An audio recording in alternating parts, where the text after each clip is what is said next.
troubled by strange noises in the middle of the night. Welcome to the SLUSH podcast, the only place on the internet where we cover Ghostbusters to baby diapers and everything in between. Kind of a special episode to start us off into the 3-0. Yeah, we got John. Yeah, we're on episode 30. Yeah, we did it. Whoa, 3-0. Woot woot. That is crazy. Yeah, and today we decided to make a kind of a special, kind of a not so special episode of a 3x3. So today, well, actually not today, kind of a little while back, we've all made 3x3s. It's kind of like a collage. It's a 3x3 grid of 9 movies that we selected that best represent our genre of movies that we really genuinely like. Like these movies define how we watch movies or just mean so much to ourselves. So I could probably take a few guesses at what Matt is and John's is, which like I could probably just guess Ghostbusters like immediately. Whoa. No. Hey, I don't like to be assumed. Sully, did you just assume my movie genre?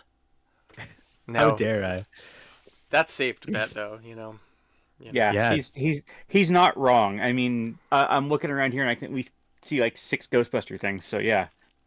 Like we have like 2 whole dedicated episodes to this. True. I mean, but Star Wars, ironically, is not on my list, so.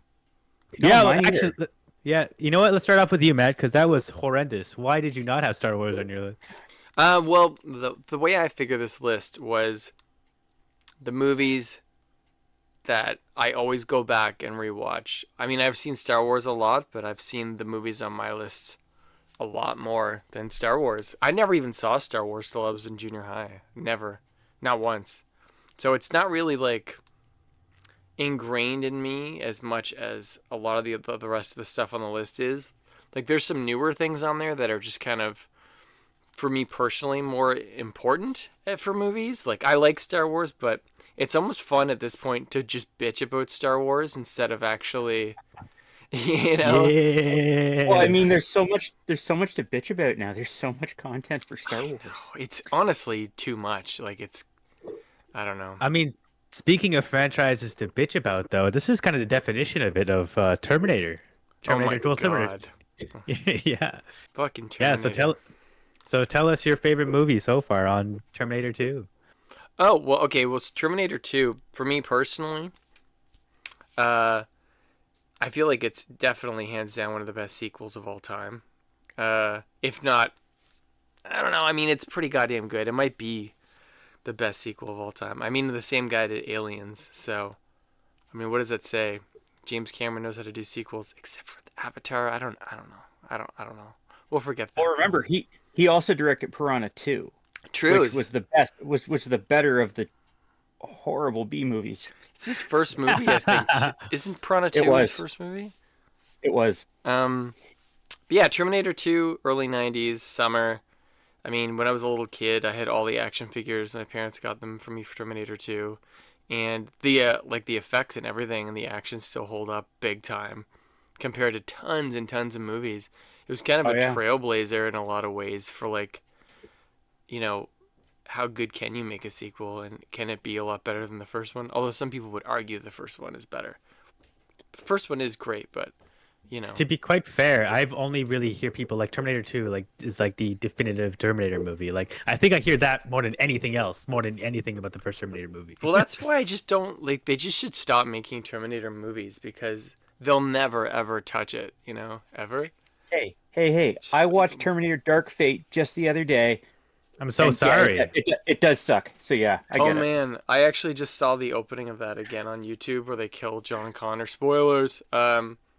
It's just so disappointing. I remember going into that being like, yeah, Linda Hamilton's back as Sarah Connor. Like, this is going to be amazing. The director of Deadpool did it. What could go wrong, right? And then immediately the opening movie, you're like, wow, that went wrong so fucking fast. And the CG faces, and it was like, what? Who thought it would be a good idea just to murder John Connor in the opening scene? And all the fans would have been like, yeah, that worked. Like, that's great that we killed him, you know? Matt, I think the only complaint I have about Terminator 2, because you're right, it is amazing, an amazing movie that James Cameron did not get enough credit for, was the fact that they spoiled that Arnold was the hero and before the movie ever came out. Well, when I was a kid, I didn't see any trailers, so I had no idea. No, exactly. But like going back and looking at all the stuff we've seen now, they're like, Jesus, people went into that knowing he was going to be the hero. What the hell? Imagine going into that movie and thinking it was going to be Arnold as the bad guy again and being completely blown away in that hallway scene where he grabs John Connor and the poor dude with the Pepsi is like, Coke's better. But yeah, that's my first movie on that list because T2, I mean, honestly, I wouldn't be the person I am now if I didn't love Terminator 2 when I was growing up. Hell yeah. Whatever the hell that means, you know. Okay, what about Dawn of the Dead? Dawn of the Dead, in my opinion, is the best zombie movie ever made. Yeah. And there's something about Dawn of the Dead, the music that Goblin did. If you could hear like 3 seconds of that music and know that it's Dawn of the Dead, because there's nothing else like it. And even though like the special effects compared to now, they looked kind of janky because like the blood is like, you know, super red, super bright. Yeah, it kind of lends itself to that. I don't know, like it fits perfectly, and it's a good social comment, I think, on everything at that time. And yeah, I do think it's the best zombie movie ever made. I don't think anything will ever dethrone it, to be honest. How'd you feel about the remake? I actually like the remake. I think it's Zack Snyder's best movie, easily. Sorry, Sully. I know you like Watchmen. Oh, I was gonna say I think it is easily. Like I'm not like I don't even like dislike the guy.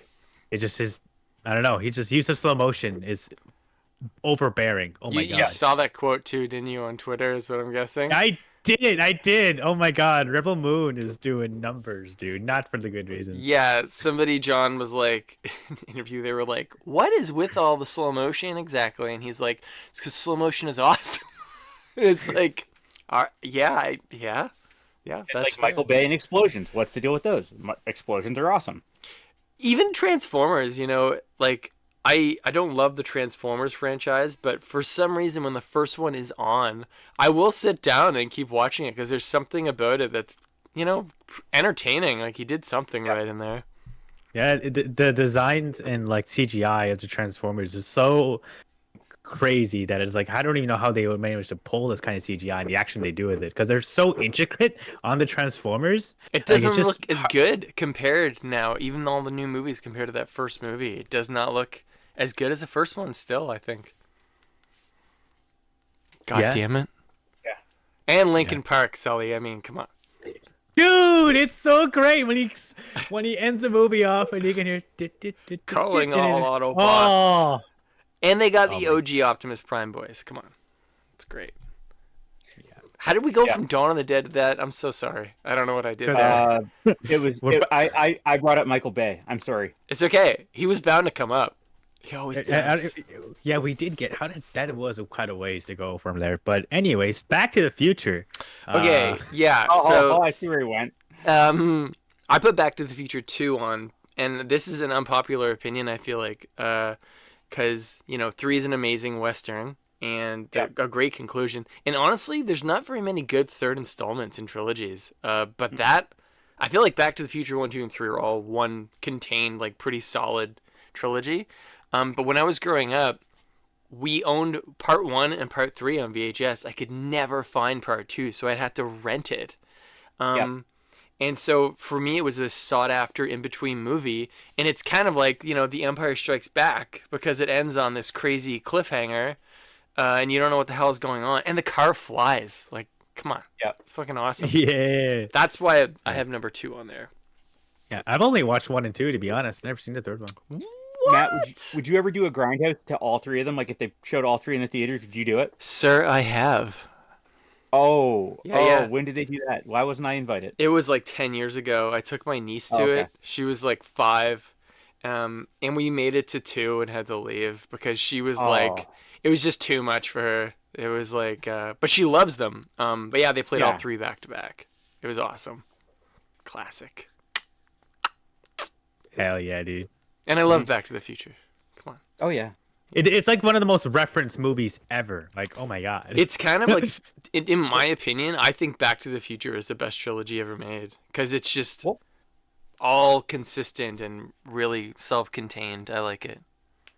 What did we Yeah. we made it we had a conversation going on the other day, and then I'm just looking back to see how we got there about me sending a letter to Matt, and I knew exactly where he'd be at the right time. Oh How yeah, did we even get there? and Back to the Future too. See, it's another Oh, yeah. crazy thing. The guy pulls the letter out in the rain, and it's like Doc wrote him a letter, like wasn't Oh, like yeah, 80 70 years years ago. earlier. Yeah, like it's just so crazy. I've had so many conversations with people being like, but the time machine is buried underground still in 1955, so they could take it out, but then you disrupt the timeline, and it gets all fucked up. And that's what I love about it. Yeah, well, it was that day I was coming back through on my way back to Dartmouth, and you're like, I'm like, I've got something for you, and you're like, a letter I've had in my possession since 1885, and then it just kind of spiraled out of control from there. So yeah, I always think like, man, it's raining a lot in that scene. Like it's just fucking pouring out. Yeah. Sorry, Sully, I'm going off. No worries. I mean, it's your list so far. So far. Yeah. Yeah. All right. Bring us to Jurassic Park. What's up with that? I mean, what can you not say about Jurassic Park? My mom took me to see that at Crystal Palace when I was a little kid. Yeah. Yeah. I wish R.I.P., Crystal Palace dude. was still open because that place Oh was my fucking God. awesome. it's still there. It's just a Bass Pro now. Yeah, they took all the rides and put them in. You shut your whore mouth, John. Don't do this. Go back to Tommy, Horror do Island. you see the camouflage? Come on, man. Well, I know that the building is there, and I know the rides went to Magic Mountain, but there's nowhere that has the indoor roller coaster. Like that was so No. cool. No, that was so cool, man. Oh, I loved it. And I think we all loved it. that night I remember being completely dazzled by the indoor roller coaster and all the rides. And my mom Yeah. was like, "We're gonna see Jurassic Park tonight before you go to sleep." And I was like, "What is that?" And I had so many nightmares because obvious reasons. But I think that that's just such a there's a certain list of movies when I think of summertime. It just feels like I can feel it when I look at the poster and when I see the Jurassic Park poster, just the logo, it makes me feel like the summertime. I don't know, like it just brings back all the memories from being a kid. I think Jurassic Park gives us the sense of impossible. Not the fact that dinosaurs are back, but the fact that there's a movie where Samuel L. Jackson gets killed. Deep Blue Spoiler. Sea. Hey. Before that. Yeah, true. Yeah. Yeah, that movie's fucking crazy though. I mean, Right? Yeah, that also the amount of prosthetic effects that go on in the movie are like untouched. I thought like the first Jurassic Park movie, like I don't know if there'll be anything that'll beat that in general because the amount of like detail they put on the dinosaurs, the raptors, the T-Rex is just unfathomable that you would never see that again today. I don't think any of the other movies hold up compared to the first one, of course. But even the sequel, like directed by Spielberg, I remember when I was a bit older being shocked that that was a Steven Spielberg movie. I know some people love it, but I remember seeing it in the theater and being so disappointed because what I like about Jurassic Park is the theme park element. Like that's what really gets me into it, especially as a kid. So when Jurassic World came out, for some reason, even though it's not, I know it's like a soft reboot, but the fact that they're going to an operational theme park with dinosaurs, it's the only one of the sequels for me that almost slightly feels like it's in the same vein as the first one. Yeah. Has the most horrifying deaths. Like I don't know, man. That the caretaker of the kids, I find she didn't even deserve right. it, man. Oh, Right? yeah. Yeah. That scene always keeps me Like- like of all the death scenes. I'm like that one keeps me up at night because that one just like she was a nice lady, dude. Holy shit. The sad part is she goes like twice because the Tyrannosaur or the pterodactyl gets her, and then the Mosasaur gets the both of them. Oh, yeah. I Yeah. just watched that What the hell? yesterday. That's so funny. Yeah, they're like fighting over her in the sky, and they drop her, and then she drops into the water, and then Megalosaurus just like, oh my god, You know what? She's dead. That reminds me of the dinosaur attack cards that I kept showing on screen during that podcast because it's just a violent dinosaur death. And that's what some of Jurassic World was to me. I had really high hopes for the sequels, but like, holy fuck. Like Jurassic World, it's funny because they actually sent people to big amusement parks outside of Universal. That's why when you look at it, there's so much product placement in the park this time. It's just crazy. I For some reason, whenever I see product placement like that, it makes me feel like it's an 80s movie. Like I'm expecting to see a Coca-Cola can, or like a Doritos Well, bag. it's funnier because in the park they've got a Jimmy Buffett's Margaritaville, and Jimmy Buffett cameoed in the movie. And he's dead So now. I know, right? R.I.P. Oh, He's forever in that Classic movie. bird. Anyways, I went way off get on us on that top. one. I'm sorry. All right, give us to the Ghostbusters. I think I could probably piece two and two together, but tell the people at home. Well, I feel like between Ghostbusters and Back to the Future, I can't remember which one I loved first. But it's almost like one of those things where you liked it when you were so young that you just assume that you've loved it your whole life. And Ghostbusters is one of those things where I can't remember a time where I hadn't seen it. Like it's like memories begin and Ghostbusters begins at the same time. Yep. So it's like forever part of my brain, forever. I can't get rid of it. It's just there. No. I mean, shit. Ghost hunting. Yeah, and like I like that they are doing them, and they try to do the reboot. But the first one is just lightning in a bottle. There'll never be anything like it. It's cool that they have all the different stuff now, but I'm wondering if it's gonna end up like Star Wars, where we just start getting a lot of fucking stuff really clouding over the original. But if you're somebody who that bothers, the original always exists as a standalone. It's like Jurassic Park. You could hate all the sequels and still love the first one. It's not a big deal. Yeah. I think the only scene in the first one that always is like, why did they put that in there? Is when Dan Aykroyd gets gets head from a ghost. Dude, it's the best part. It's so out of pocket and out of nowhere. Like the movie is completely tame otherwise, and you're like, oh my god, like okay, undead is belt and everything. Like okay, Even the music at that part where it's like gets kind of like funky, and you see the zipper undo, you, and you're like, what's going on here? Is that ghosts? How? Okay then, it's happening. I wonder what the thought process behind that was. I was like, what the fuck? I don't know, dude. It was the 80s. Anything could happen back then. It's true. That's like the only scene that really like, wow, that was really weird. I've never met anybody who hasn't liked Ghostbusters, though. Like, I've met people being like, oh, I saw it when I was older. Like, I don't know the hype. I don't get it.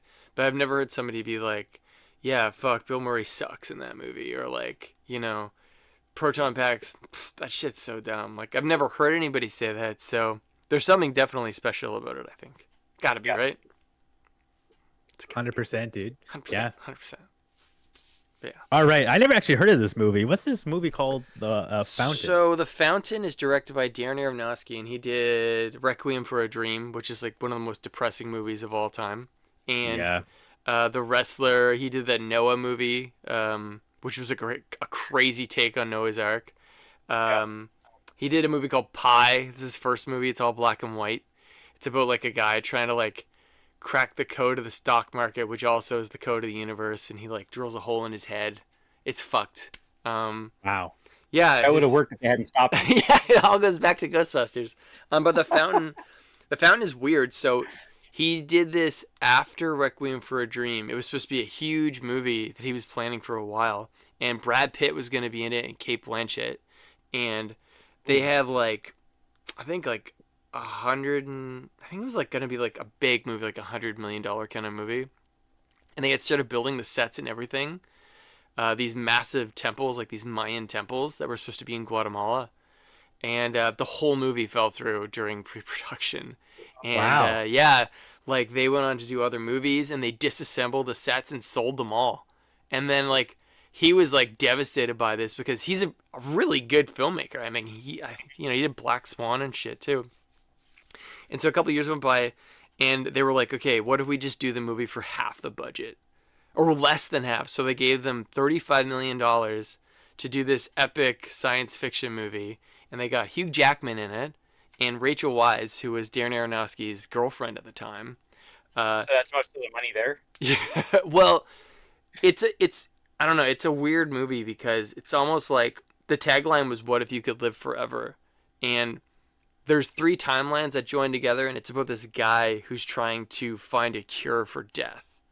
And for some reason, it's always stuck with me. Like, it's such an interesting movie, and it's about like coming to terms with the fact that you will die, everybody you love dies, death is part of nature. It's just a whole cycle, and it's about dealing with that. But this character, the main character, Hugh Jackman, he just can't. He cannot deal with it. So it's about 3 different timelines of this different character that Hugh Jackman plays in every timeline. Well, almost. There's a space one, there's a modern day one, and there's, I think it's like the 1700s. The space one is really interesting because there's no mechanical stuff. His ship is a globe with a tree in it. And the idea is that we've surpassed that kind of technology to the point where we use like organic technology like that to travel between the stars. Anyways, I won't give anything away, but it's just such a bizarre movie that I don't ever hear anybody talk about, that it's just always stuck with me. That's my long story for that. Yeah, I mean, sounds definitely interesting. Yeah, I did it all in Montreal as well. So, hey, for the French folk out there. woo! Woo! We'll give you 1 W today. Get 1. That's it. Everybody gets one. Everybody gets one. Yeah. All right. I actually also never heard of this movie. The Gate. The Gate, Canadian horror movie shot in Toronto in the 80s. Stephen Dorff's first movie, I think, from Blade. He's the bad guy in Blade. He's also in a Britney Spears music video. Yeah, the movie was the first horror movie I ever saw. And it's one of those movies where, like, you revisit it again when you were growing up and you're like, was it, like, did it affect me because I was just a kid? But this movie is still fucking awesome and holds up. It's like if you took a crazy, scary 80s monster movie that's like an R-rated one that's gory and gives you nightmares and combined it with the Goonies, and you have The Gate, and it's just about these kids who accidentally open a gate to hell in their backyard. It's amazing. I really want to visit the house because it's in Toronto. I keep meaning to do it. But the special effects are incredible. The people who did the effects on it went on to do like Lord of the Rings and stuff like later on. That's how good these are. Wow. Yeah, and this is just like an indie Canadian horror movie from the 80s. But yeah, I love the movie. I have the poster over here next to me and like the records and everything. Yeah, check it out. The Gate. On Tubi TV, most likely. That thing has almost every obscure movie. It's Oh my pretty God. good. I'm impressed. I'm checking right now. It's so good. Check it out. Find The Gate. Do yourself a favor. On a bit harder to find movie to find, I think, is Alien. Oh, The what's... movie's great. I know, like, I don't know. Alien is probably... I don't know. There's so many good science fiction movies, but for some reason, Alien just feels so lived in, you know? And it's just kind of a perfect movie because the sets are basically all self-lit from the built-in architectural lighting. So you could just go through corridors and... I mean, Alien is copied so much today, and I absolutely love it. It's terrifying. I love that it's like nail-biting, crazy anxiety right up to the end of the movie. It's like built like a pyramid where it goes so good, and then it just peaks, and you're like, fuck, and then it's over. And then the sequel is even fucking crazier. So, but yeah, Alien, amazing movie. It's always going to be in my top like 5 probably. That for me, actually, funny enough, this was like one of the first sci-fi movies. I didn't really affiliate sci-fi with horror at all. I didn't really think like it was like a thing that really like merged well together. And because a lot of times I've only like seen sci-fi movies that are all about exploring and the science and how you would see other planets and other kind of stuff like that. So when watching Alien, it's like this scared my shit out of me. It's like, yo, there's shit like that out there. What the fuck? Australia's for real, dude. Oh my God. Acid for blood. Yeah. And that's Oh just my a God. side note thing, like acid for blood. That one little detail is a huge thing. Like everybody knows that's for Alien, you know? Nobody else has copied that ever, as far as I know. Face huggers, dude. Oh. Fucking face huggers.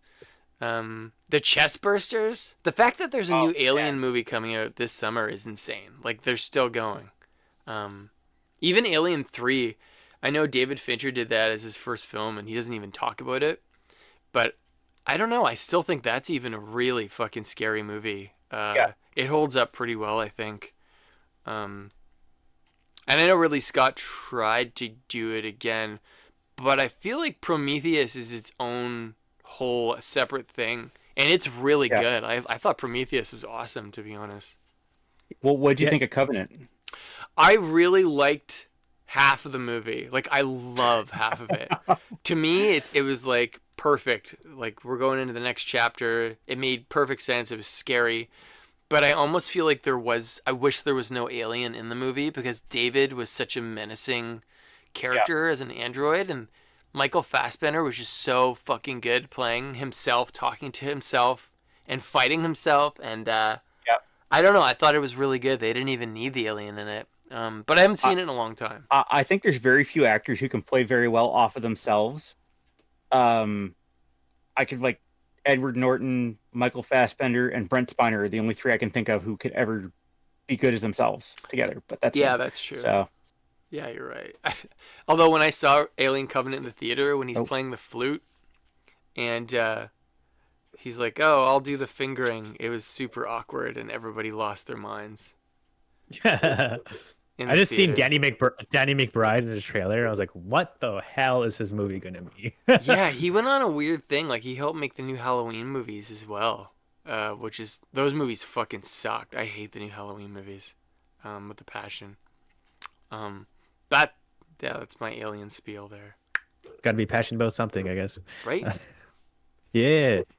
Oh man, even okay, tell us a bit more about Eternal Sunshine of the Spotless Mind. That movie's actually really great. Yeah, when I remember seeing the trailer for that movie and being like, oh, it's Adam, or not Adam Sandler, it's Jim Carrey, and he's trying to like act. I never thought anything of it. I like wrote it off, and then years later, I rented it, and I was like, I've never seen a movie that's captured memories, like retelling of memories, the way they shot it, quite like that movie. And it just felt so real, like when they go into certain memories, how they have the spotlight on the actors. It's just kind of like how I imagine, going back into a memory, because it's a bit foggy.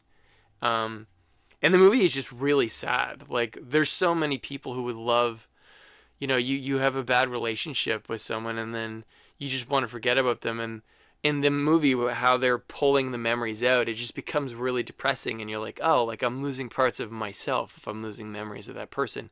Even if it wasn't a good relationship, it's like it's built on you as a person. So it almost like removes your growth, I think, out of your own personal timeline. So I think that just by watching that movie, you learn a lot about yourself and other people. And the acting, I mean, Jim Carrey, I think, is on fire in that movie. Like, he's really fucking good. And Kate Winslet, she never really does that many modern movies. She's always in like period stuff. So, ranting. Oh, yeah, that's true. I actually never thought about that till you said that. I was like, yeah, she really. Huh.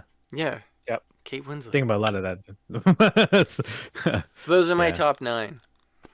Yeah, top 9. Yeah, that's a pretty diverse list. Honestly, there was some stuff I didn't actually expect to see at all.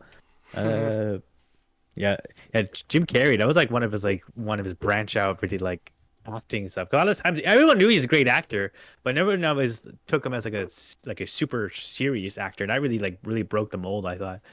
I Yeah. find even like a lot of other comedians are like, even like Punch Drunk Love with Adam Sandler. He also did that. That was a much more serious role than he was usually doing. My God. Yeah, That was like a I showed that to Cora the other day, and she just was like beside herself when he breaks all the windows with the hammer at the party, and she was like, "What the fuck? What? It's fucked up." And gets all the pudding. It's fucked. But a great movie. all right. How about you, John? Start us with your first one. well, actually, Sully, I've got yours here. Why don't we go over yours for once? Oh shit. Oh damn. Yeah. Okay. Okay. So, this one actually, it kind of surprises me. Mad Max Fury Road. Yeah, this movie, honestly, this was like one of the very first movies where I legit like I was so beside myself. Like, I still think to this day that this movie is like a genuine masterpiece. I can't think of a single part of this movie that is like holding it down. Like, everything about it, start to finish, is such on the jets, always on the go, and such minor subtle storytelling that just builds on itself while this whole car chase is happening. Like, oh my god, it really blew me away. It was like one of the first movies that came out of the theater. Like, I actually want to watch that again. That was so exciting. Like, oh my god. It's literally a ride. Are you Yeah. excited for the next one? I'm a bit skeptical because I mean I'm excited for it. It's kind of weird. It's a prequel, and it's cause not even like really the same actors really in it. I kind of felt like if they were gonna do it, they could have just did like a whole new like future story instead of a prequel. I feel like there's more to expand on that because we're going as a prequel. They're really using the coexisting characters from Fury Road and really kind of limiting themselves a bit. Um, I don't think it'll ever be better than Fury Road.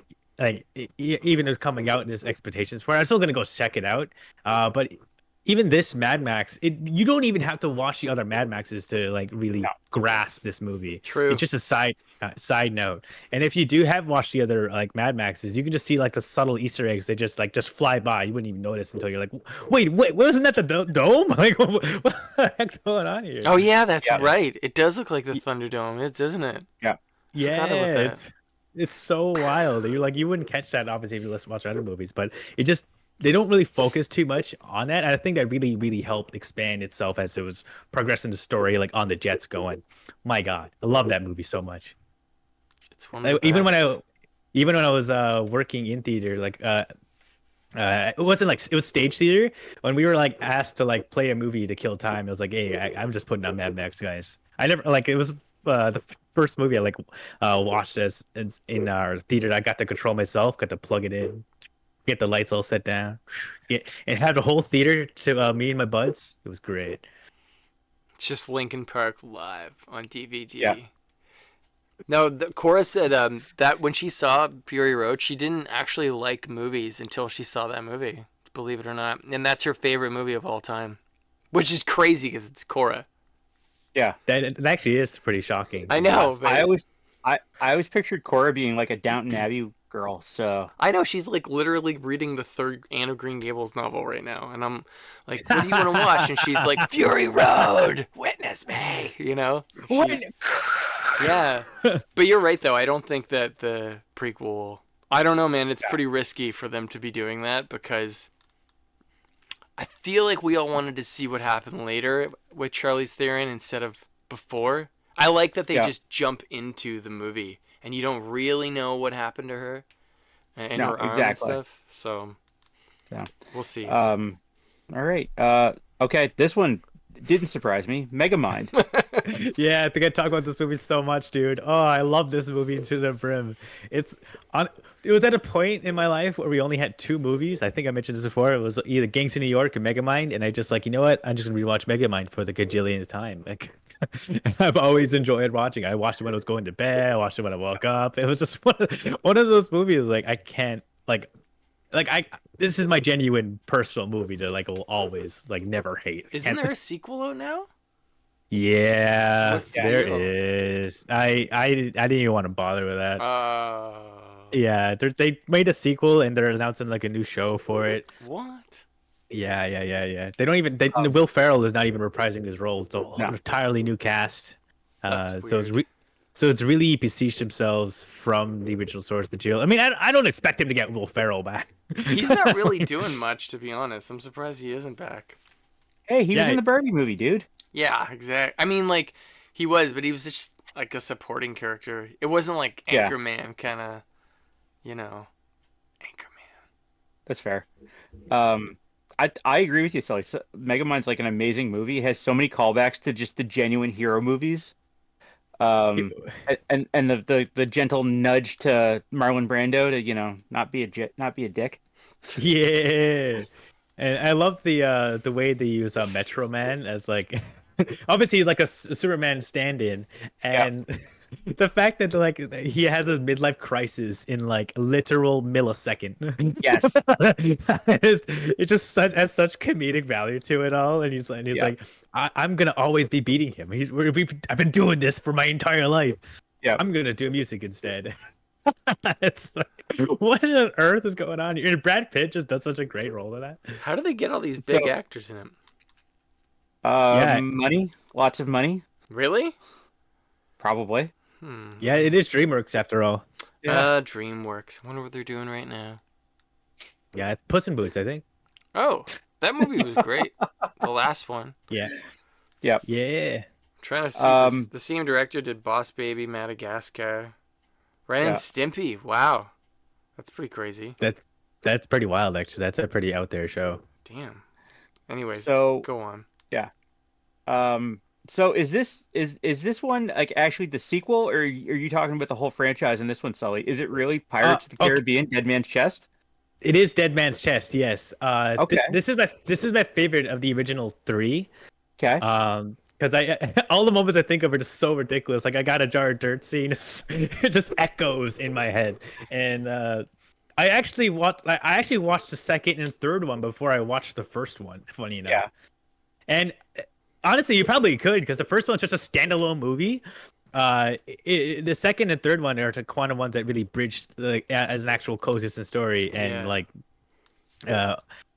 it kind of is like a separate thing on its own. I thought, and Dead Man's Chest, I thought was a really great way of branching out the story forward with Davy Jones and oh man, I just love every aspect. Even Jack Sparrow as a character, which is just such random charisma that it's like you are by far the worst pirate I've ever heard of. It's like, but you've heard of me. That's such a great line. Davy Jones looks so good. I remember thinking that was some of the most realistic CGI I've ever seen in my life. Still to this day. Have you ever seen the behind the scenes of Bill Nye? Just like, yeah, they don't even have him in a costume. He's I just know. there in the motion capture suit with all the stuff on his face. All the guys around him are all dressed as pirates, and it's like, wow. Yeah. CGI has come such a long way since Dire Straits music video. Well, and that was even like, how long ago did that come out? Like quite a while ago now. It was like 15 years ago. Yeah, it's like mid 2000s. That's fucking crazy. And there's some CGI. It's almost like it's like stopped and plateaued. We don't really have anything better. Yeah, because that Pirates of the Caribbean was a little echo of like Spider-Man 2 and like Lord of the Rings and Pirates of the Caribbean, that just there's CGI, which is feels still so ahead of its time that you're like, wow, I can't believe this guy actually came out in this era. Side note, I fucking love Spider-Man 2. It isn't on your top 9, Matt. Shut up. I know, it's in the theaters right now again, too. Fuck. I wish it was here. But you're right. Man, all right. Yeah. So this one really surprised me, Sully. Saving Private Ryan. Yeah, Saving Private Ryan. Yeah. You surprised me with that one. That's actually a not one of my top 9s, but it's like right in my heart. So yeah, this one actually like really tugged at me, because I remember we were doing like in elementary like a paper on Saving Private Ryan. We watched the movie, and it kind of really put in perspective of like World War II in history in general, and it made me so fascinated by this era. Like I think World War II, the amount of politics and economics and just immense of like industrial growth from this era of just the worst pinnacle like of humanity, just making a culmination to chaos, just becoming like having beautiful moments within this war and having such beautiful stories being told with just human beings is so crazy to me. And Saving Private Ryan really like brought that down to earth at me. It was also like really jarring because I remember seeing Fast and Furious and before this, and then seeing Vin Diesel. Like, hey, that's Vin Diesel. And then oh my god, yo, I did not expect that at all with a sniper scene in there. I can't remember how. Someone was telling me that Spielberg liked Vin Diesel, but he wasn't in the original script, so he wrote in that part for him.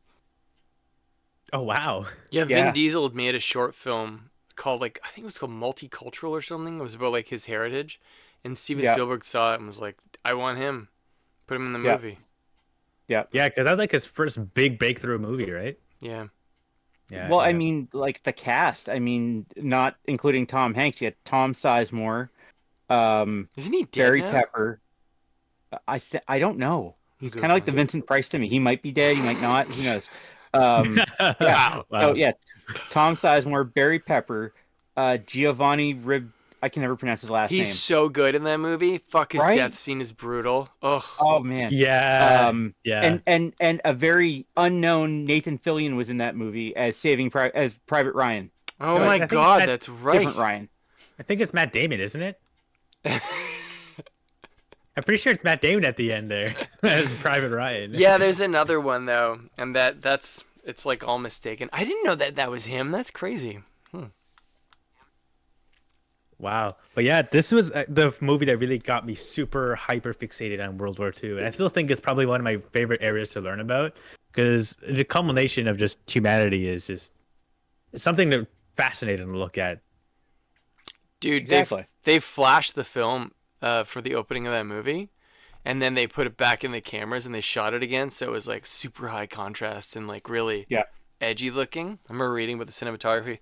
My parents convinced me to go to this movie because they were like, "We're gonna go see the new Matt Damon Tom Hanks movie," and I'm like, "I don't know," and they're like, "It's about World War II," and I'm like, "Fuck, I guess I have nothing else to do." I had no And the first idea what it was like gonna be, and the opening of that movie, I remember just being like, "This is fucking," to quote Scorsese, "This is cinema," So my grandfather was on the beaches. He wasn't on Omaha Beach. He was on Juno Beach, further down, on D-Day. And my father said that was exactly how he described it to me. Is what we saw in that movie. Crazy.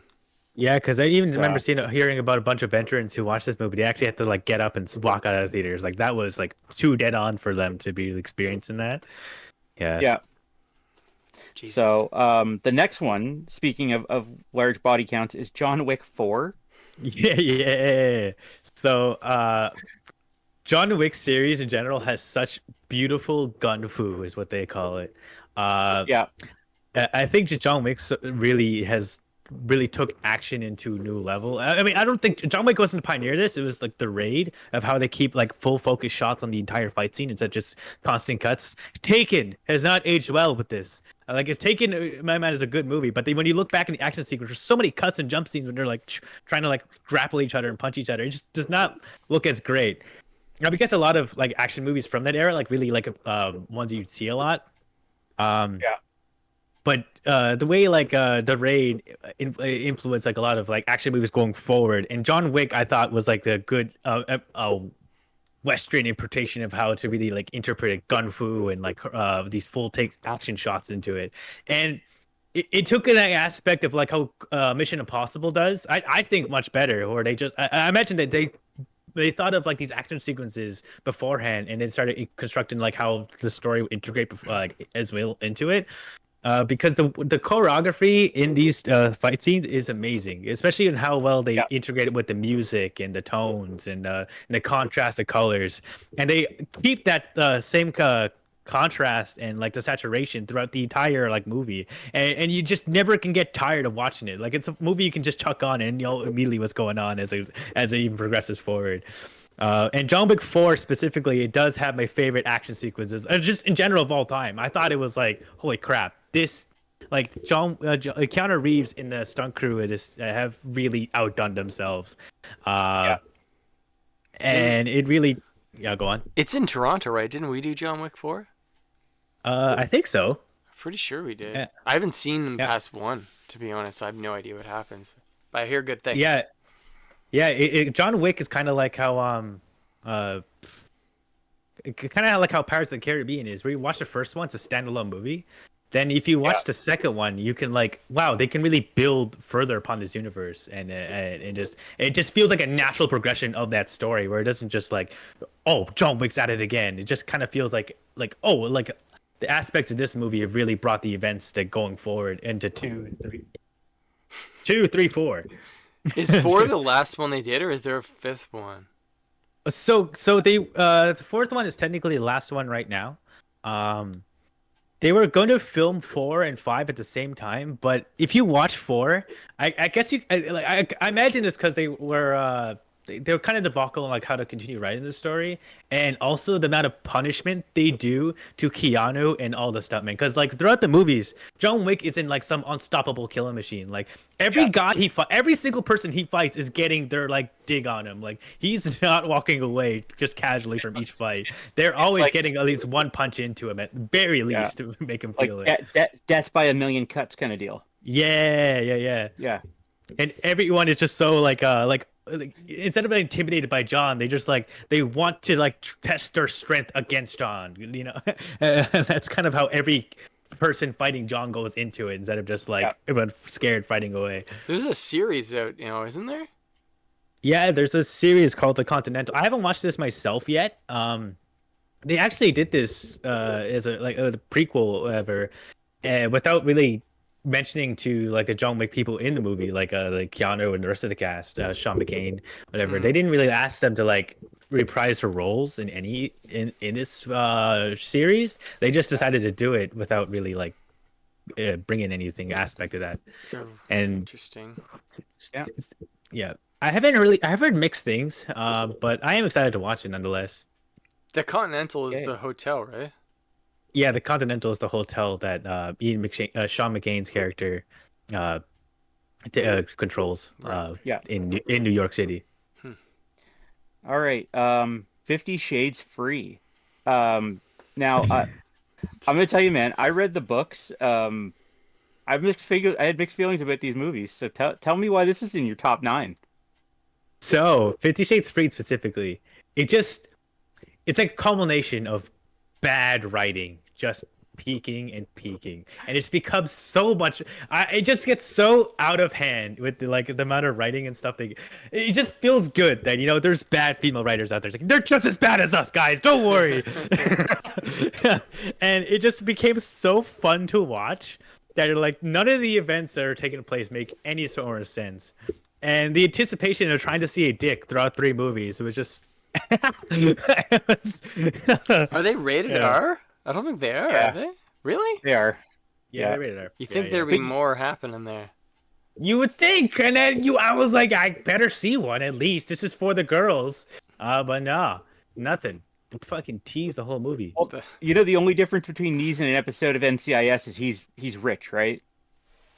Yeah, even the Christian Grey as a character, he's Yeah. like out of everybody, he's like the most reasonable character, despite having like some sex dungeon. Because he just like, he just knows what he's into, and then like Anastasia just freaking kink shames him like all 3 movies for some reason, and it's like, Alright. dude, I get that, like like some people just don't like to be whipped, but he knows what he's into. Yeah. He has safe words, and then she's like, "You're a monster, you know that." It's so fucking weird. It's not right. Yeah. Yeah. All right. So if we're done with that, if I can move on. Um, No, I'm kidding. so this one here, I can see what it is, but I don't know which one it is. Is it the Fellowship, or it's Lord of the Rings? But which one is it? Looks like It's the a Fellowship. it's Fellowship. Yeah. Okay. Yeah. Okay. Yeah, I wasn't hard into fantasy until like I watched this movie and I was like, whoa, that was wild. I didn't think it could be like a huge epic. Granted, I was really young when I also watched this movie, so that also blew my mind away. Yeah. Also, just the amount of like CGI even still holds up in this movie, and the way this is like shot, it still feels like you're watching a novel of sorts. Like all 3 movies, I found like that. There isn't very many like movies like trilogies that really took that aspect of shooting their movies still, where it still generally feels like you're watching a novel instead of watching a movie. And I really liked how Fellowship really will bring their pages to life in that aspect. Even just like some of this minor action sequences and even the mountless trekking through mountains felt so on tune to how you'd be like reading a novel of it. Even the trees walked in those movies. Yeah. I think that's And the I- best Lord of the Rings movie, is the first one. In my opinion. Yeah. I don't know how I feel about which one's the best. I think they're all equally the same to me, in my opinion. They just do a really well conjointed of continuation of the story. And Fellowship of the Ring, obviously, when you go into it, it's such a good hook, line, and sinker that it's just ready to get the ball rolling. Yeah. That's fair. That's fair. I mean, good movie. Children of Men. This actually was what brought me interest in like filmmaking, because even like if you do see the scene, the cinematography in this movie is actually insane. Yeah. Like the way they handle like camera moves, they really play the story out and just do their action set pieces, which is like, holy crap, like how are they doing this? It always baffled my mom when I was watching this movie, because I know when my mom got it, she was from DVD store, we're just like watching it, I was like, what the fuck? This isn't a movie. Like this is like no CGI, no nothing. This is just, holy crap. This is all one shot. Like, my God. And it was just like the first movie I really had to seek out and see behind the scenes and see like how they're able to like even accomplish like the amount of like set pieces and cinematography they were doing it. But yeah. And I think that's what really inspired me to go into filmmaking in general. Good sci-fi. There's not many big sci-fi movies from around that period that were that popular too. That were like respected. So Yeah, it's also a pretty like solemn story, and also kind of like damn. Out of all the end of the world scenarios, that's a pretty real one. I was like, whoa. yeah, that's a Just good everyone- movie. I don't see Yeah. that actor much anymore. Yeah, he kind of just like He was in a faded out. bunch of shit that was pretty good. Remember that shoot 'em up movie he did where he eats like the carrots?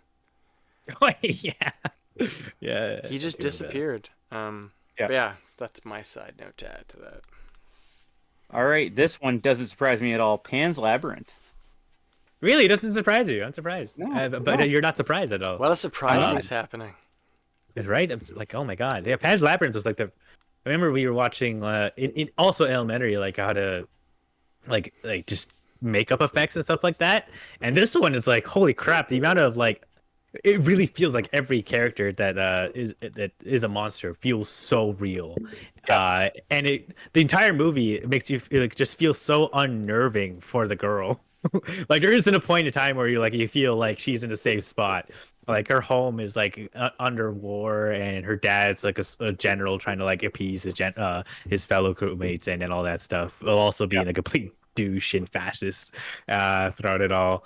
And it's also kind of wild how you can like take both sides of sort of fantasy element and the more fascist side of it, like two separate things. Because you can like take the fantasy aspect and make it like she's been imagining this all in her head the whole time, instead of like because it does seem like a good takeaway at first until like I guess until the end of the movie. I won't really spoil much of it.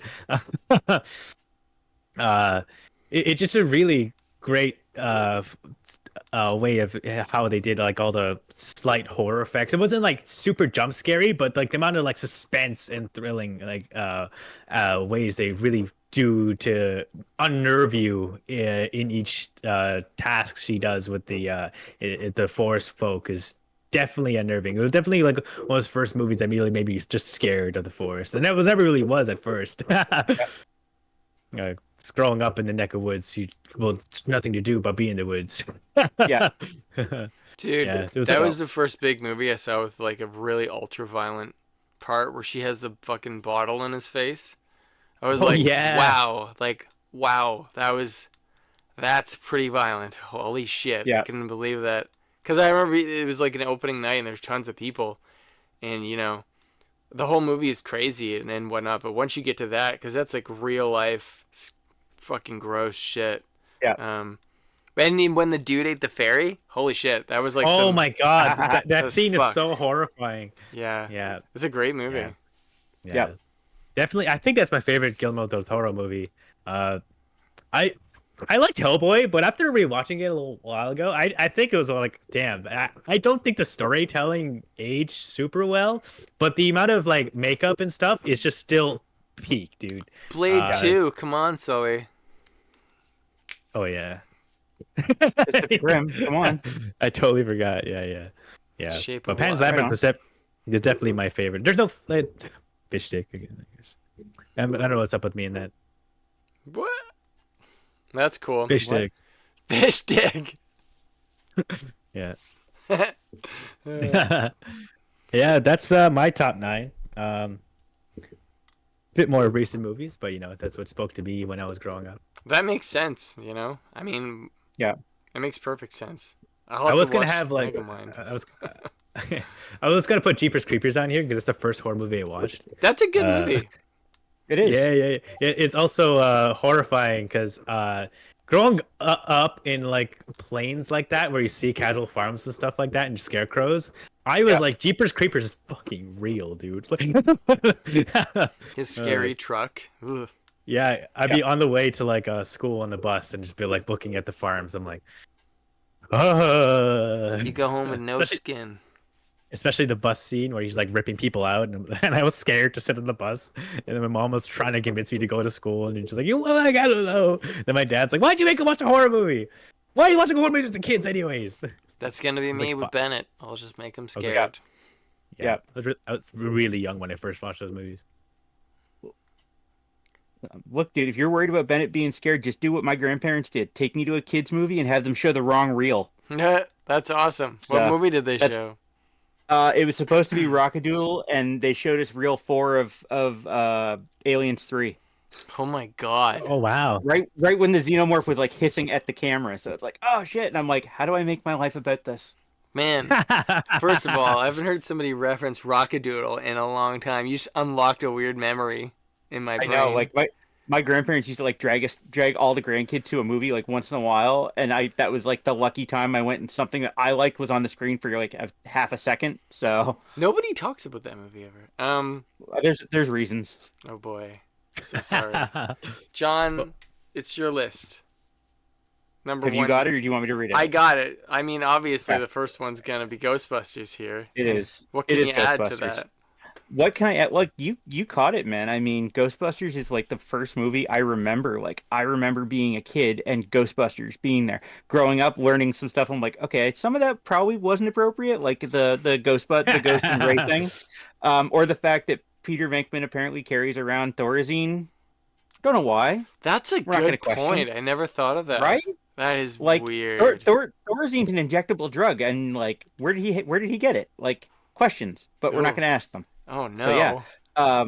And like it's the same. It's moving away from that. It's the same thing. It's the thing that sticks in my head. Ghostbusters has always been part of my life, and I don't know why. It's just it sticks there. I get it. I get Yeah. Yep. it. Okay, so skipping into some crazy epics here, we got 2001: A Space Odyssey. Oh man. Okay, you guys talk about the movies that made you guys love movies. Like I love Ghostbusters, but as soon as my dad showed me 2001, I'm like, okay, if this is what a movie is supposed to be, I think I need to be more involved in what movies are. That's fair. It's untouchable, So, really, the quality it of that is. movie. It is, and like I've read you and I, we basically read the books along the same timeline, like over the last couple of months, and it's like, huh, that makes more sense now. Yeah, I'm on So- 3001 now. It's really, Yeah. really out there. It's pretty crazy. Yeah. But even the fact that they destroyed all the sets and everything so nobody could duplicate Yeah. them, and Yeah. it's Stanley Kubrick. Fuck, he should have done more sci-fi. Well, yeah, exactly. But horror, action. I don't think he was happy with whatever he did and just had to move on. So, Yeah. but it is a masterpiece that will never be touched, even though Roy Schneider and John Lithgow tried. I don't mind 2010. I think it's good. No, me either. It was really good. I think it I didn't know got. there was. Oh, really? It's definitely it's No. worth checking out. Like, Yeah. I just finished the book. It's pretty close to the book, aside from the Chinese stuff in it. But it's pretty damn close, I must say.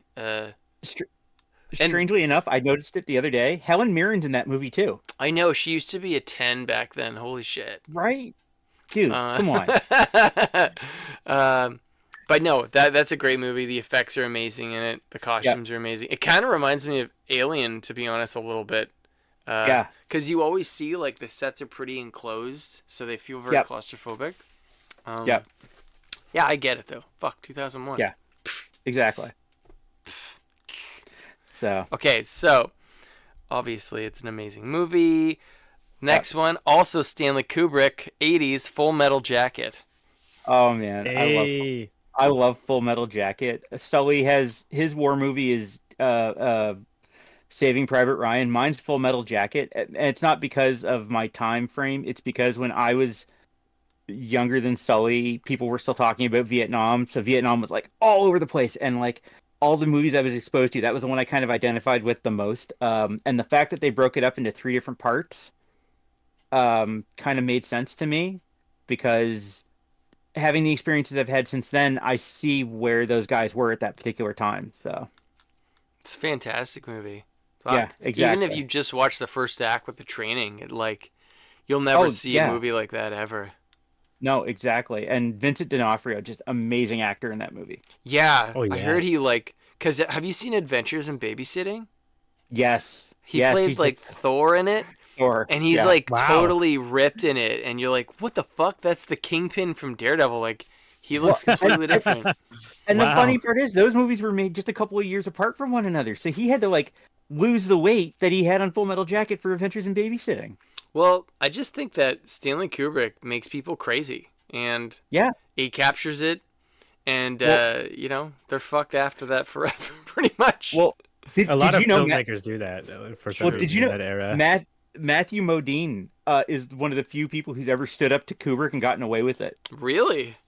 Oh yeah, his wife was gonna have a baby like within days of him being on set, and he's like, "Look, either you film other stuff with B-roll with the second unit, or you're gonna have to film scenes without me because I'm going to be with my wife when she has the baby."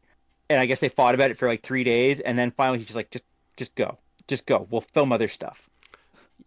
Oh man. I remember when I Yeah, first saw Full Metal Jacket, he reminds me so much of George McFly. I could have sworn they were the same. I know, right? It looks like him, it sounds like him. Um, Yep, I'm glad that he's still doing stuff. That actor, he's in Stranger Things, right? He's like yep, the yep, father or papa, yep. or whatever the hell his He, name is. he was in Batman, or one of the Batman movies, the Christopher Nolan ones. Oh, really? Oh, Yeah. wow. Yeah, he's all over the place. He just does these low key roles now because I guess he had a great deal for Full Metal Jacket, so he has like a good back end on it. So, Well, it's a fantastic movie. I could see why it's oh on yeah, your list. oh I'll go yeah. watch it after this. With Bennett. Vietnam. Yeah, Cora hasn't seen it. I feel like it might scar her. Just the opening of the movie. Holy fuck. Eh. So, yeah. Okay, so next movie, obviously a classic, Blues Brothers. Blues Brothers. Mm-hmm. Oh man, have you ever seen Blues Brothers, Sully? No, I think I've heard the title a lot though. So, Blues Brothers was like the first Saturday Night Live movie. John Belushi and Dan Aykroyd carried their characters over from Saturday Night Live, which they just did live performances over to a full movie. Oh wow. And it was very music and stunt based. So it was something that no one had really seen before, and it just brings back happy memories. It's like it was a TBS movie for me. Yeah, Just seeing it all the time. that's one of those movies they shot in the early mid '80s that Yep. encapsulates that era. It's so perfect. The way it looks, the way they talk, the way the shots are. The car chases are insane. The car chases, the fact that they beat the Nazis. The Carrie Fisher, Yeah. Carrie Fisher, yes, that was amazing. just coked out of a tree. Oh man, there were so many actors in that movie that just you don't even notice it. Like Paul Rubens was in the movie. Oh my god, that's right. And he Right? was Pee But Wee in it, right? No, he was just a random waiter. Damn. But it's not even that. They pay so much homage to the music of blues and R&B, and they had Aretha Franklin and Ray Charles and John Lee Hooker. All these guys were just there, either performing or they were an integral part of the movie. What's the song they perform? Is it Rawhide? I can't remember. Rawhide. Fuck, that part's amazing. Where they have like Yeah. these '80s special effects overlaid in the sky, like the skeletons. No. That's in the sequel. Oh, it's in the sequel. That's Blues in the Brothers sequel. 2000, right? Yeah, Is that yeah, the with only John Goodman. sequel they made? It is. They were gonna do another one, but then Dan Aykroyd was like, you know what, we're good. We're good now. That's fair. And an appearance by John Candy, who was amazing in that movie as well. That's right. Oh wow. God damn. Yeah. You gotta see it, Sully. It's classic. Yeah, man, it's a great movie, and like you might even fall into some of the music because like I have probably 24 vinyl records that I bought because of Blues Brothers. I've used the line "We're on a mission from God" so many times. Yeah, yeah. We're on Yeah. a mission from actually, God. earlier tonight we were doing a little photo shoot, and then we jumped in the car, and Ethan looked at me and went, "Okay, we got sunglasses on, half a tank of gas, no cigarettes, let's rock it." Man, I feel like Belushi could have done so many good movies. Super tragic. He would have been amazing in Ghostbusters, I think. Well, I think that's a discussion for another day, but you're probably not wrong. It's a discussion for every day, John. Exactly. All right, the next movie. Interesting. Jay and Silent Bob Strike Back. Wow, that actually is pretty shocking. I didn't. Believe it or not, this one I love Kevin Smith with all my heart. He does great movies. But Jay and Silent Bob Strike Back is a heartfelt movie because it came out in the summer of 2001, and that was my graduation year. So they were everywhere that summer. Like they had Afro Man. They were in the theaters. Comic books were everywhere. It reminds me of that one real free summer I had after high school. So, I took my I could only go see that in New Glasgow because it wasn't in oh no Truro. way. So I convinced Yeah. my family to go and see it so I could go and see it. And I remember just being like, fuck. I'm gonna get in so much trouble. My dad was so pissed, like, because he took me to see Dogma because I wasn't old enough to see it. And Oh then, yeah. so he knew what was coming, but like my mom and Yeah. my little sister, I was like, whoa. But I mean, it's entertaining because there's so many cameos in it. Absolutely. I mean, Carrie Fisher again. Mark Hamill, Mark Hamill. Matt You know, Damon, they're all in it. Matt Damon. Yeah, exactly. Wait, Matt Damon. Right, as Matt Damon. There was a period in time where I could look up Jay and Silent Bob Strike Back and I could tie it to any other movie because there was Oh yeah. something to tie it to every single movie.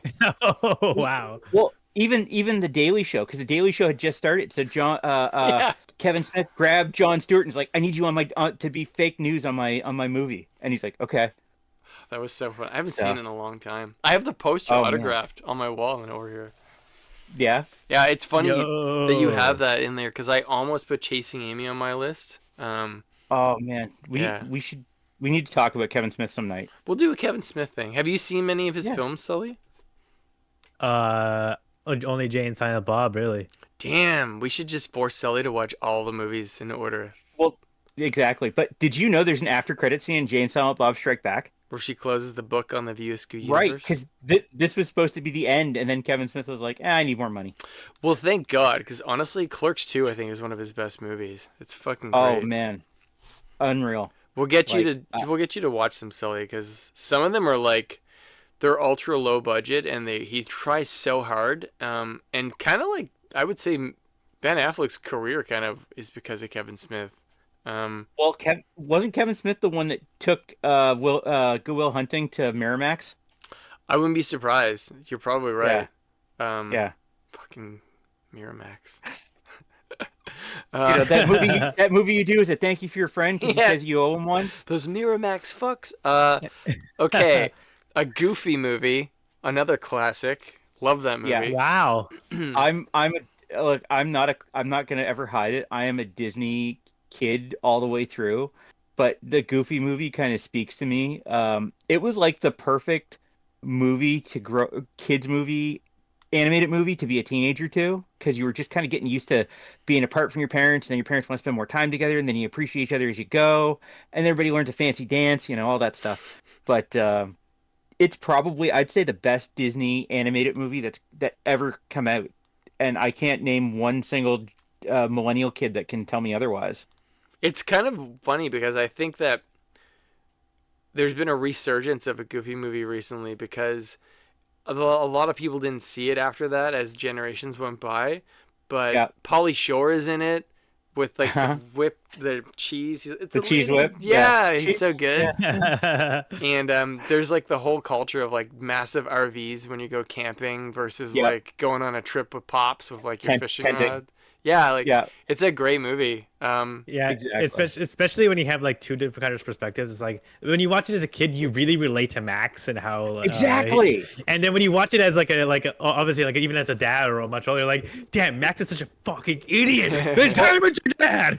Well, it's literally when you're a kid, you're like, oh, Goofy, just let Max go to the concert, and then as an adult, you're like, Max, just go spend time with your dad. yeah.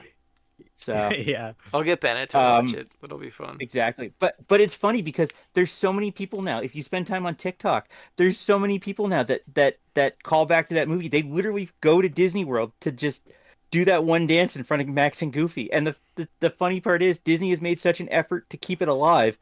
The character actors inside Max and Goofy know the dance. Really? It's part of their job. They have to know it. That's awesome. I'm so happy So- about that. Exactly. They don't make stuff like that anymore, unfortunately. No. It's really weird. It's too bad. I feel like there's just no in between anymore where we're getting like mid-level, not mid-level like in a negative way, mid-level like budget-wise and like Yeah. it's really too bad. I think Matt Damon actually put like a good perspective on it because he was doing an interview on like why like big actors don't do like such like small rom-coms or kind of comedies anymore. It's because a lot of the times if you did a big movie, like, you have your big box office budget money come in, and then there'd be a long time before you get your other half. It'll be like with the DVD sales. And then you'd be Yeah. like, oh, okay, that's 2 paychecks in like a big in 1 year to be doing something. I can kick back in for while I'm doing like 6-8 months to do another movie and just for fun and get another paycheck and then another. It was a cycle that just fed into itself, and I think really with streaming services really killed that era of like Yeah. DVDs cycles Yeah. into it, where actors couldn't really take a bigger risk on like just taking smaller movies like that because they had to get a show or movie that really guaranteed a paycheck for a full year. Yeah.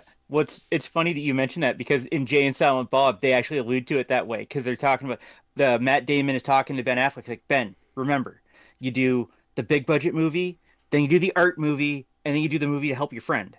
And then you go back to the big budget movie, and then they both look at the camera. So Applesauce, bitch. Hey. The only movies I know of coming out like that now are the A24 movies because they're pretty low budget and they become huge. I digress. Next movie, Oh Brother, Where Art Thou? Oh, so my grandfather loved, he had VHS tapes of the old original talkie movies, like when they switched from silent films to talking films. So that one, with the way it's exposed and the title cards and everything, it just brings me back to that memory of being with him. And I think that the way that the Coen brothers made the movie was perfect because they incorporated a good story with a good soundtrack and good Yeah. actors. Yeah, the music Um, is really good. it really is. I mean, I grew up around country and bluegrass, and I would say that would probably be the only thing I could keep from my childhood was that kind of music. So that really hit me in the right spot. But the way the movie's made, because it's basically the Odyssey, Interesting. right? Because they even fight a Cyclops in that movie. So I haven't seen it since it came out back at like, yeah, fuck, that must be 20 years ago, isn't it? I think it's a little longer than that. I think it was like 90, yeah, 99, I Because think. we had to study that in cinematography because that's one of the first movies that they like digitally scanned all the frames into the computer and altered the Yeah. color so much. Well, I mean, it's that real pale exposure to the movie kind of gave it that old-timey feel. Yeah. Um, and like if you've ever watched any of the old movies from the Depression era, it's just it's so funny to see how they've got it kind of incorporated the entire life into that movie.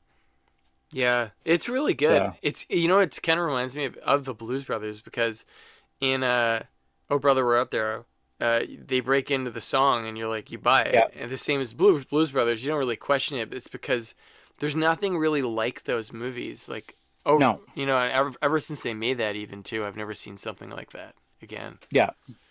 Back in the day. Well, back in the day, oh my God. And when Sully was saying, "Oh, we had to watch Saving Private Ryan in elementary school," I was just like, "Oh, I'm so old now." I I was in high school. Dude, they made us watch Schindler's List. That shit fucked me up for Oh, Yeah, I that also watched Schindler's Whew. List. Yo. like yeah. you can watch those movies together really, and then you're just gonna be fucked up. But at least you'll know a lot of history. On that note, Well, the next movie's Total Recall. Yeah. Man, I love no, Colin okay, Farrell, dude. okay, shut him off. Turn him off. I was waiting for Sully to say that. I knew he couldn't resist. Oh. Um, Uh, I Total Recall speaks to me because it was like the first hyper violent movie I ever saw, and my parents never said a word to me about, hey, this is not real. This is my parents kind of knew I kind of had an idea like, okay, this is all fake. No one's really going to Mars. No one's getting their face shot off. Um, you know, No the eyes three are the three boob exploding. exactly the three boobed hooker. That thing. Oh Although man, although I've been led to believe that actually might be a real thing. I don't I know. think it could be these days. It's very possible. I'll Yeah. look into it. But like that was like my first. Yeah, that was my first real exposure to Paul Verhoeven. Yeah, And like hyperviolence after that for me was just okay, this is a good entertainment. This is entertainment for me. I can feel it in the right spot. The movie was very well made. I've actually read the short story it came from, oh and it is cool. nothing like it Oh really? at all. Oh man, he was an accountant. What? Yeah, he wasn't a construction worker. Weird. That kind of changes Yeah, that whole vibe. yeah, yeah. wow. So, but like the way that they ended it was like absolutely perfect. Was it a dream? Was it real? What do you think? Sharon Stone will decide for you. Sharon Stone will decide. No, Sharon Stone will just kick you in the crotch Oh man, repeatedly. Honestly, when I saw that for the first time, when they dropped the ice cylinders into the core to make the atmosphere breathable, Yeah, I was yeah, like, huh, okay. yeah. All right. And I was like, that makes sense. And I never questioned it again. No, no, no. Like I was the same way. I'm like, okay, cool. Atmosphere on Mars, and then I watched the thing with Neil deGrasse Tyson where he debunks things. And he's like, yeah, that would have to like go off for like 7 years to Yeah. fill up the atmosphere, and the wind speed blowing down over that mountain to be like 400 miles an hour would kill them both. I'm like, well, thanks, I Neil deGrasse know. Tyson. You know what, though? That's the first movie I saw with Mars, with them going to it, I think, ever. Yeah, same. That and For All Mankind are the only two things I've seen where they have a culture on Mars already. Where Yeah. they have like Doom Exactly. with Dwayne Johnson, Doom? Carl Urban. Is that on Mars? Is it? Yeah, Doom's on Mars. They go to Mars because they open some portal. You know over what? there. He's not wrong. I forgot about that. It's like Yeah. the last movie. They were like, you know what? We can kill Dwayne Johnson. Let's make it worth it. You know, you brought up Doom and the Total Recall reboot. You're done for the rest of this whole Yeah. episode, Sully. Doom is a good movie. Don't even like. I love that. No, Like no, I remember Doom- watching Resident Evil and I was like so disappointed. Then I watched Doom. I was like, yo, that was great. Doom has a 20-second good part in it, man. Yeah, I was gonna say that too. That's why I went to see it. I was like, that's what I came for. Yeah, exactly. First person Love that shooter. movie. Yeah. Okay, last but not least, this almost made my list. RoboCop 2. So, did you guys notice that we all have the second movie in a trilogy as on our top nines? Do we? Oh yeah, we do. Yeah. Yeah. Pirates of the Caribbean. Oh, I Yes, thought that yes. was the Yeah. third one. That's hilarious. No. No. That's, We like Um, sequels. it's great. Yeah. So that one for me was the first RoboCop movie I saw.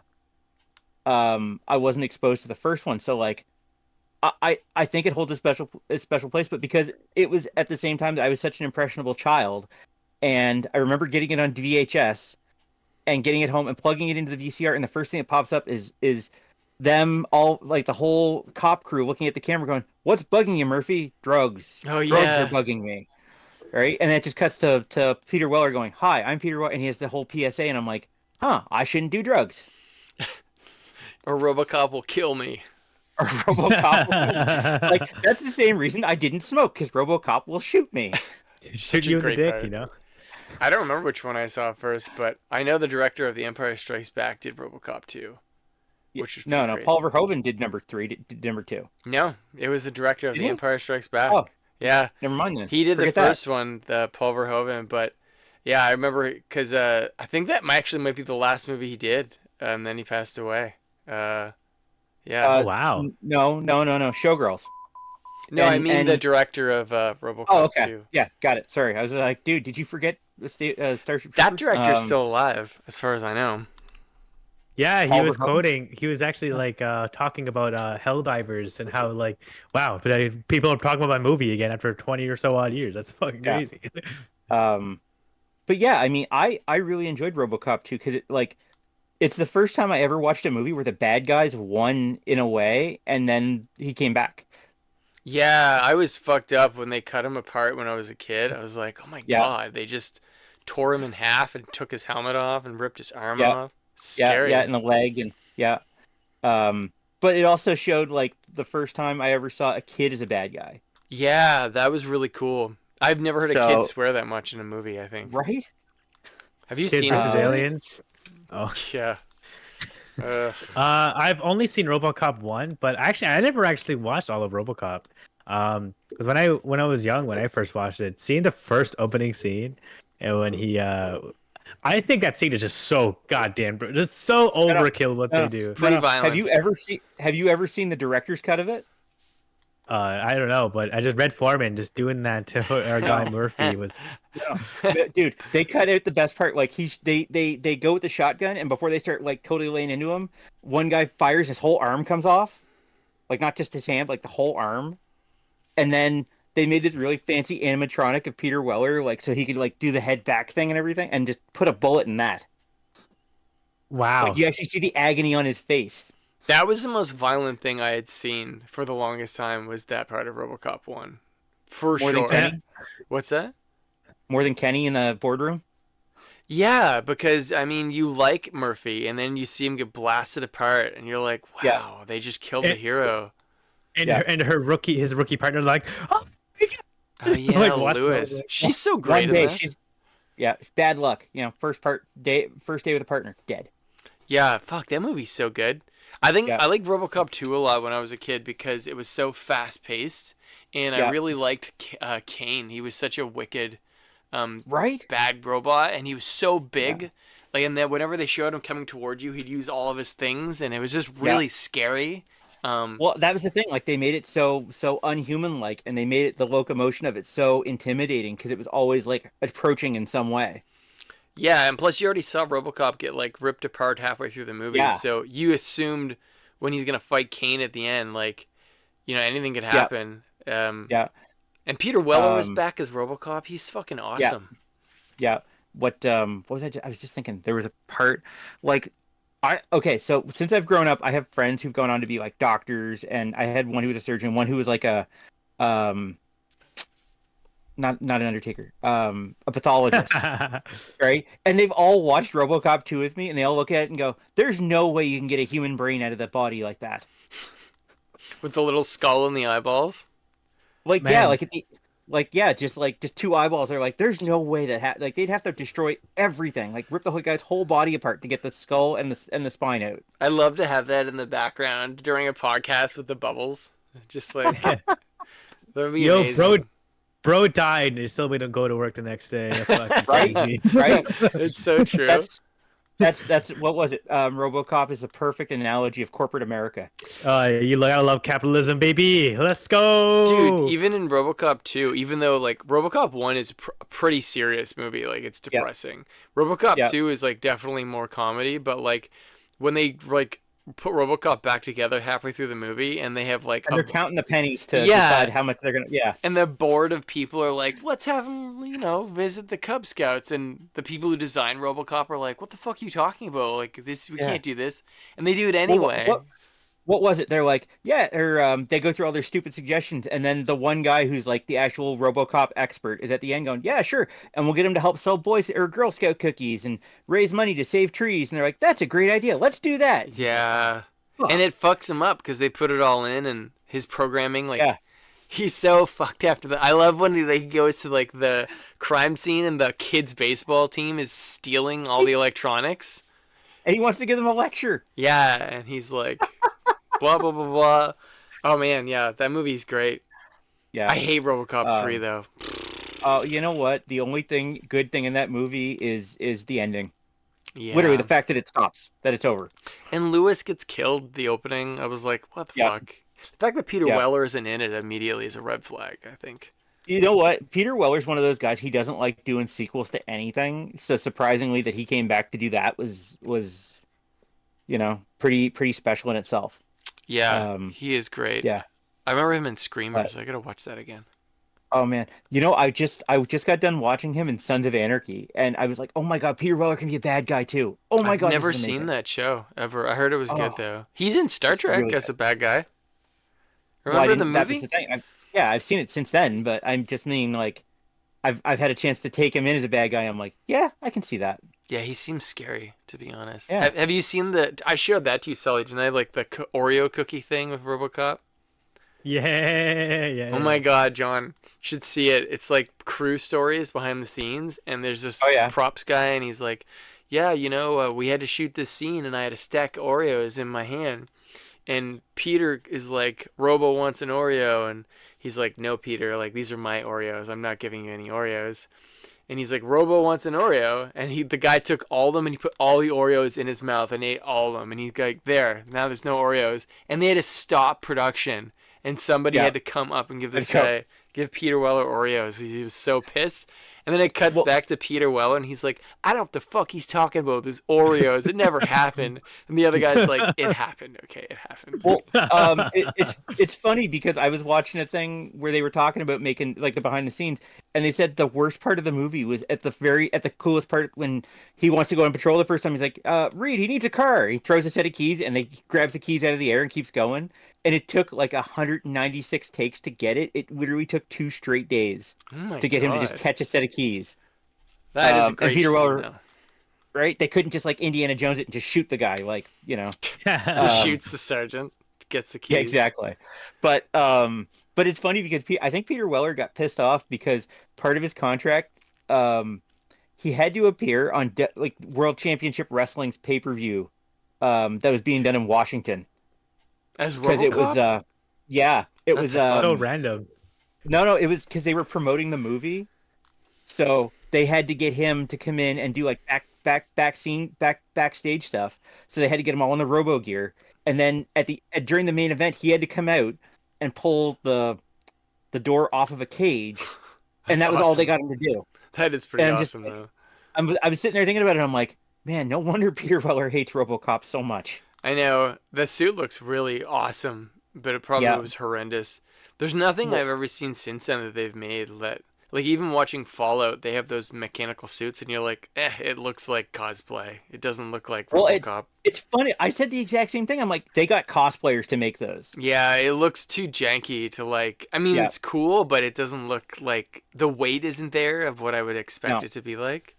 No. Like, when we go to HalCon this year, how many T60s do you think there's going to be? Too many. Yeah.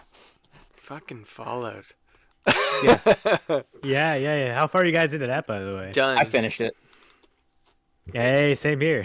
Yeah. I like the beginning a lot more than the ending, if I'm going to be honest. Oh man, I don't think they could have found a better person than Walter Goggins to play the Ghoul. Yeah, he's the best part of the whole show, for sure. Oh, 100%. Yeah. Now, if you want to see Walter Goggins really stretch himself, watch Sons of Anarchy because he's in that too. I heard he was in that. He plays Venus Van Dam. I've only seen him in Hateful Eight since then, and Ant-Man and the Wasp. And the Oh my he's dear God. everywhere. Yeah, he is really good. Like, Yeah. I just really hate the girl who plays the main character. I'm like, Really? I hate her. Wow. I just, Man, she was like one of my favorite characters. I she's love such her. a bad actress. I can't even. She's always just like, her delivery of everything. I know she's supposed to be burnt, but I got so tired of watching her. I was like, oh my God, just go back to the Ghoul. I love the fact that they got Leslie Uggams in it again, or got it like her in there. Like, yes. Oh yeah. Yes. Yeah, Like, even the guy from Twin Peaks is in it, which I was surprised at. Yeah. So, I don't know. what do There's you think, Sully? I don't know. Yeah, Sully, what are your thoughts? Oh, on Fallout. My favorite scene by far in the entire show is when I think it's episode 2, where the scientist, after he gets his new foot, and they're walking around. Don't worry, I'm gonna get you to like the people that will get your information. It's gonna be great. Don't worry. He's like, oh, I think I'm bleeding too much. Oh God, I can see it going through. And he's like, no worries. Like I know it looks bad right now, but we can do it. He's like, no, I can't go any further. And she's like, no, trust me, believe we can do this. Like, no, I just ate a cyanide pill. I'm going to die. Yeah. I was like, oh shit. The beginning of the show is great. I just couldn't. Oh yeah. I don't know why. For me, even when at the end, spoilers, anybody listening, but when they were like showing the Ghoul lady at the table, I was like, that's obviously her mom. Like, why else would that be there? And then they were like, she's right here. And it's like, we know. We all know. We knew. Yeah, we all knew that. But how is that girl still alive? Was she frozen as well? No, I think they come out of hibernation periodically. Oh. Right? So. Interesting. Yeah. Bizarre. I like the part where the nukes go off for the first time and the little girl is like... Oh, the opening scene? Yeah, like that actually to me was like pretty incredible. Like that alone will make me rewatch the show probably sometime. Well, I love the fact that she was so good in the delivery. It was like, well, what happens if it's like bigger than my hand? And then he turns and looks, it's like absolute horror on his face. I'm like, oh, something good's got to be happening there. Yeah, that was an incredible scene. I think that was the best part of the whole series as far as like storytelling goes. Well, and like I saw something I never thought I would see anyone see. I would ever see anyone do is run away from people or run away from a nuclear explosion on a horse. Yeah, I'll watch it again just to see what happens and how what happens to his character after that. Because not Indiana Jones hiding in a fridge. Hey, the little kid was in the fridge, though. That's right, he was. They showed that same fucking clip like 20 times every episode of him going out of the fridge. Oh my God, it got to the point where I was like counting. It's like, oh, he's coming out of the fridge again. He's Yeah. coming out of the fridge again. It's like Yeah. hammering me over the head with his flashback. Yeah. Holy shit. Yeah, he was probably my least favorite character, to be honest. I didn't really pay much attention to him because everything was just so fantastical about the show that I just wanted to see the ghoul more. He was so cool. Oh Oh, yeah, man. 100%. Yeah. Like a nuclear western was perfect. Yeah, it's a cool idea. I think that the vault, I could see that happening. So Yeah, have you guys ever really played the games at all? I don't think Matt has. I have Fallout I- 4 or 3 or whatever. I just downloaded Fallout 4 onto my Xbox, so I'm gonna play it at some point. Yeah, this is just for the folks at home there. For some reason, after Todd Howard became like the main guy of Bethesda, he likes dads for some reason. Fallout 3 is about finding your dad, and then Fallout 4, you're a dad or mom, but we had to find your son. It's just a trend in Fallout for some reason. Even on since the Fallout show takes place in California, also the trend of finding your dad. It's a base. My God, my thing is fucked up right now. I think it's based after events of like New Vegas, the video game. It's also a spin-off of fucking 3. You need some gaffer tape over there, Sully. Dude, I know I'm freaking suffering over here. But, Call a grip. Yeah, Sully. yeah, Get a C yeah. stand. But yeah, I like out of all the games, it's definitely takes like if you want a Fallout game that'll be like the show, it's Fallout 4 because they took all the designs and aspects of 4 and put it into that show. Like so, even when I was watching it, I was just geeking out about all the set design and stuff because everything a little bit was like almost 1-to-1 in the game, and I really loved how they used the video wall in the vault. But there was some scenes where I didn't think they needed to be a video wall. Like I think one of the town scenes was in a video wall, or like it looked like a set, and that really, I was like, oh, that was weird. Why It's did they do green that? lit, right? Like they're making a second season, aren't they? Yeah. Yeah. That's season 2 and maybe a 3. I Yeah. bet you they'll make a bunch of them because I think it did really good. Oh, Isn't yeah. there like some insane statistic like the resurgence in the games being downloaded is like incredible right now? Yeah, Fallout 4 has rose in like sales. Even 76 though, a more recent one, online one also rose in sales. Yeah. I personally think 3 is like my closest to my heart because I find I can go. You can go in that. It's just so much bulk in that game. You can keep going into it and finding something new and different about the game. It's general like a RPG. Yeah. Yeah. I think you're gonna enjoy 4. Okay. John, it's gonna be great. It's gonna be great. Yeah. Matt, by the way, for All Mankind, since we mentioned Mars, season 5. Yes. We're getting season 5. I know, isn't that crazy? And Yeah. that spin-off with Yeah. the Russians, like, holy shit, that's gonna be insane. Yeah. I don't even know what to expect, except for great things. And also, how's Joel? Yeah. That actor's still gonna be alive. He's gonna be like 1,000 years old. You should watch that Well, show, I mean, Sully.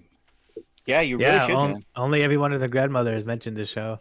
Speaking of grandmothers, even my mom watched the show, and she doesn't even like Yeah. space, and she Yeah. binge watched the whole thing in 2 weeks. It's crazy. My mom's the same way, man. She found it on streaming and she's watched the whole thing. Yeah, it speaks to you like because it relates it all back to regular everyday life events, even though Yeah. it's like massive leaps in technology and stuff.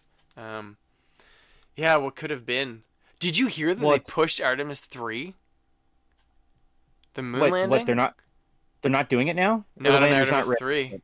3. Oh, They had to push it because the hardware they don't think is going to be ready. So they're now going to do an Apollo 9 kind of scenario where they dock with Starship in Earth orbit only and then return.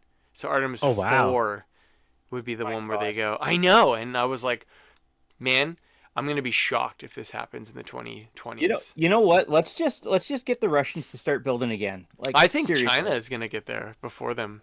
I think it's very possible that they'll get there.